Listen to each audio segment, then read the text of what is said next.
Às vezes, o silêncio é mais forte que a oração. É uma verdade que poucos ousam pronunciar, uma ideia que desafia a urgência com que muitos de nós buscamos respostas e soluções para as dores que nos afligem. Nem toda bondade é recompensada rápido, e essa é uma das lições mais duras que a vida nos impõe, especialmente quando nossa alma se sente exausta e invisível. E talvez a mais difícil de todas: Deus não corre para provar nada a ninguém. Essa frase, em sua aparente simplicidade, carrega um peso que só quem já experimentou a injustiça silenciosa e o cansaço existencial pode realmente compreender. Se você se sente assim, se a frustração tem sido sua companheira e a esperança parece um fio tênue, talvez este momento seja para você. Deixe um like e se inscreva no canal para que mais histórias como esta encontrem aqueles que precisam de um lembrete de que sua dor tem sentido. Hoje, vamos mergulhar em uma parábola que, em sua essência, aborda diretamente essa sensação de injustiça, de espera e de um tempo divino que parece ignorar a nossa urgência humana. Falaremos sobre a parábola do joio e do trigo, encontrada em Mateus 13, 24, 30 e Mateus 13, 36, 43. Mas não a abordaremos como um mero conto moral. Vamos desvendá-la sob a lente de quem está cansado demais para ouvir conselhos vazios, mas precisa desesperadamente de um sentido para continuar. A história começa com um homem que semeou boa semente em seu campo. Era um fazendeiro diligente que investiu seu tempo, seu suor e sua esperança na terra.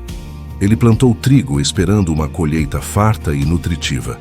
No entanto, enquanto os homens dormiam, um inimigo veio e semeou joio no meio do trigo e depois foi embora. O joio, para quem não conhece, é uma planta muito parecida com o trigo em suas fases iniciais. É quase impossível distingui-lo do trigo quando ambos são jovens.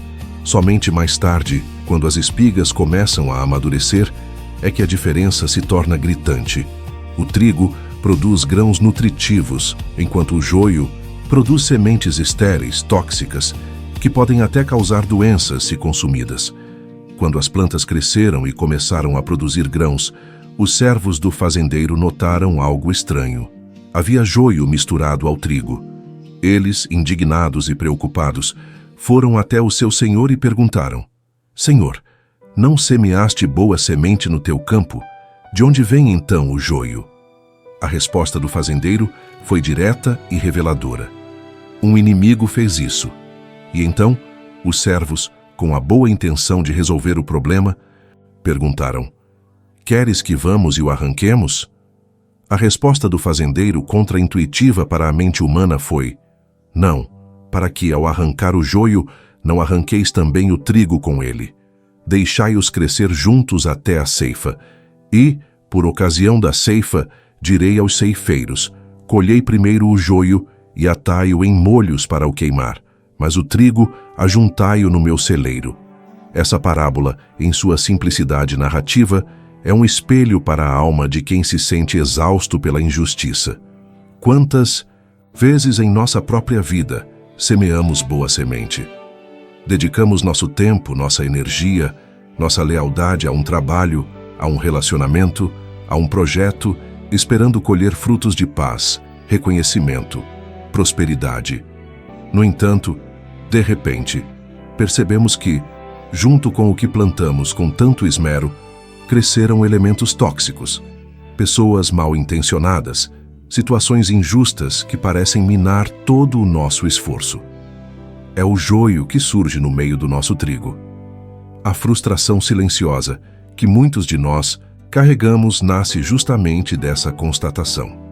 Vemos o joio prosperar, ou pelo menos coexistir, ao lado do nosso trigo, e nos perguntamos: Senhor, não semeei boa semente? De onde vem essa injustiça?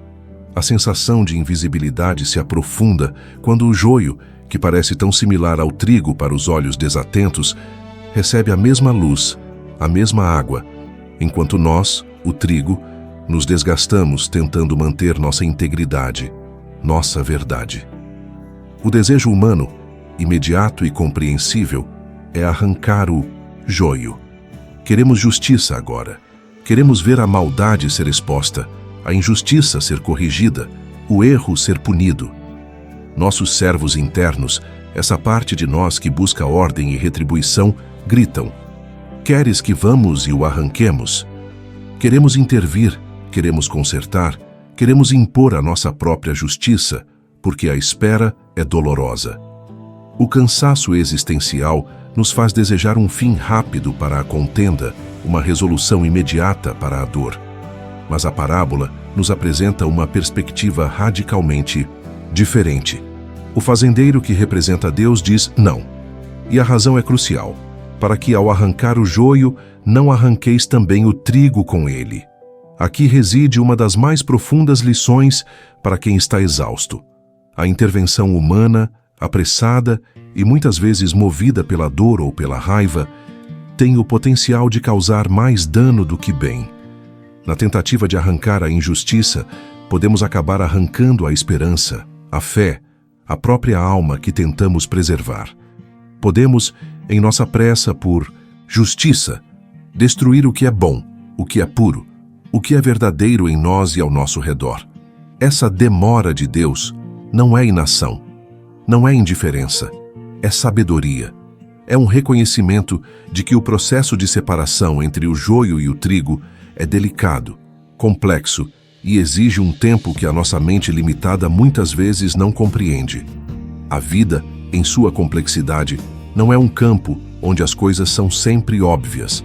Há nuances, há interconexões, há raízes entrelaçadas que só o tempo e a providência divina podem desatar sem causar mais destruição. Imagine a cena: os servos tentando arrancar o joio que, em sua fase inicial, é quase idêntico ao trigo. Eles poderiam, sem querer, confundir uma planta com a outra, ou, ao puxar o joio, danificar as raízes do trigo que estão próximas. A paciência do fazendeiro não é passividade, mas uma estratégia calculada, uma confiança no tempo certo, no momento da colheita. O significado oculto da parábola, desvendado por Jesus aos seus discípulos, é ainda mais profundo e direto. O semeador é o Filho do Homem, ou seja, o próprio Jesus. O campo é o mundo. A boa semente são os filhos do reino, aqueles que vivem segundo os princípios de Deus, que buscam a verdade, a bondade, a justiça. O joio são os filhos do maligno, aqueles que promovem a discórdia, a injustiça, a dor. O inimigo que semeou o joio é o diabo.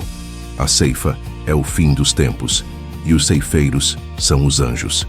Essa explicação de Jesus nos tira do plano puramente agrícola e nos coloca no plano existencial e espiritual.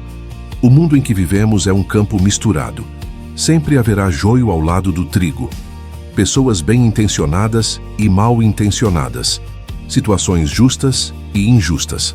Não há um mundo perfeito onde o joio é imediatamente erradicado. Essa é a realidade que precisamos aceitar, não com resignação amarga, mas com uma compreensão profunda da dinâmica divina. O que essa parábola ensina àqueles que aguentam muito e falam pouco, que vivem uma sensação de injustiça silenciosa e se sentem invisíveis? Ensina que a sua dor tem sentido, mesmo que a justiça não venha no seu tempo. Ensina que a paciência de Deus não é um sinal de que Ele não se importa, mas um sinal de que Ele tem um plano maior, um tempo perfeito para todas as coisas. A mensagem central é clara. O julgamento final e a separação definitiva entre o bem e o mal não são nossa responsabilidade. Essa tarefa pertence a Deus. Nossa responsabilidade é continuar sendo trigo, mesmo quando o joio cresce ao nosso redor. É manter nossa integridade, nossa fé, nossa bondade, sem nos contaminarmos com o veneno do joio.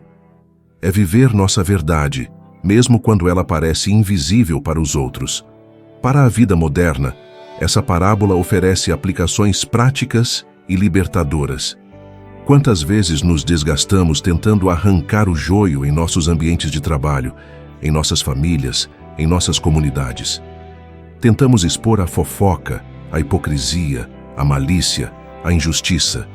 E muitas vezes, ao fazer isso, nos envolvemos em batalhas que nos drenam, que nos frustram ainda mais e que no fim não resolvem o problema de forma definitiva.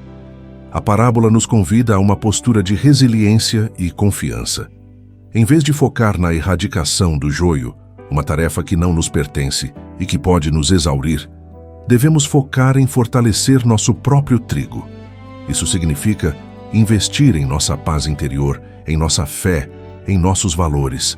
Significa aprender a coexistir com o que não podemos mudar imediatamente, sem permitir que isso nos torne amargos ou cínicos. Para quem está em luto emocional, para quem sente o cansaço existencial, essa parábola é um bálsamo. Ela nos lembra que não estamos sozinhos nessa luta. O próprio campo do mundo é assim, misturado, e que a espera por justiça não é uma espera em vão. Há uma colheita, há um tempo de separação, há um momento em que tudo será revelado e corrigido. O canal Alma Viva Stories não ensina como vencer no sentido mundano do sucesso, mas ensina como suportar sem perder a alma. Parábola do joio e do trigo é um manual para isso. Ela nos diz que mesmo quando a injustiça parece triunfar, mesmo quando o joio parece crescer sem impedimentos, há uma providência divina em ação. Há um tempo determinado para a ceifa, onde cada coisa será colocada em seu devido lugar. O joio será queimado e o trigo será recolhido nos celeiros do Senhor. Isso não é um convite à passividade ou à indiferença. É um convite à sabedoria de saber o que nos compete e o que pertence a Deus. É um convite a focar no nosso próprio crescimento, na nossa própria bondade, na nossa própria fé, sabendo que a verdade e a justiça, no tempo certo, prevalecerão. É um convite a descansar na certeza de que Deus não corre para provar nada a ninguém, mas que Ele age com uma sabedoria e um tempo que transcendem a nossa compreensão. Quando você se sentir frustrado, invisível, cansado da injustiça, lembre-se do fazendeiro paciente. Ele não ignorou o joio. Ele apenas soube que era preciso esperar o tempo certo para a separação, para não danificar o trigo. Sua vida é o trigo. Não permita que a presença do joio ao seu redor roube sua essência, sua bondade, sua esperança. Confie que há um ceifeiro e que sua colheita será justa e abundante. Em resumo, a parábola do joio e do trigo nos ensina que a vida é um campo misturado, que a injustiça coexistirá com a bondade por um tempo e que a intervenção humana precipitada pode causar mais danos. A sabedoria divina reside na paciência e na confiança de que na colheita final tudo será separado e a justiça prevalecerá. Nossa tarefa é sermos trigo, crescendo em integridade, enquanto esperamos o tempo do Senhor.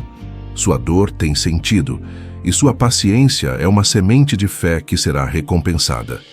Se esta história ressoou com você, se ela trouxe um pingo de alívio ou uma nova perspectiva para sua alma exausta, considere se inscrever em nosso canal.